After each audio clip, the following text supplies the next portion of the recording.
అలాగే మన మాలల గురించి ఇంకా చెప్పాలంటే మన మాలల్ని వివిధ రాష్ట్రాల్లో వివిధ పేర్లతో పిలుస్తారండి. మహారాష్ట్రలో మహర్లుగా, కూర్మీలుగా ఉన్నారు. తమిళనాడులో పల్లర్లుగా, పరియార్లుగా ఉన్నారు. అలాగే కేరళలో పొలయాన్గా, చెరుమాన్గా ఉన్నారు. అలాగే పొలియా, చలువాది అనేది కర్ణాటకలో మాలల్ని పిలుస్తారు.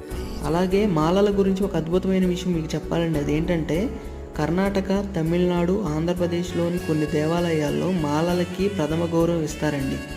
అదేంటంటే కర్ణాటక బేలూరు సమీపంలోని విష్ణు దేవాలయాల్లో మాలలకి ప్రతి ఏడాది రాజులకి ఇచ్చే మర్యాదతో కొన్ని పూజలు పునస్కారాలు ఉంటాయి. వాళ్ళకి ప్రథమ గౌరవం ఇస్తారు ఆ టెంపుల్లో. అలాగే చెన్నకేశవ స్వామి టెంపుల్లో వాళ్ళ ప్రధాన అర్చకులుగా ఉన్నారు. అలాగే మన తమిళనాడు చూసుకుంటే పల్లర్లకి మీనాక్షి అమ్మన్ టెంపుల్స్లో ప్రత్యేక గౌరవం ఇస్తారండి. అలాగే శివగంగై గ్రామంలో పళని అమ్మన్ టెంపుల్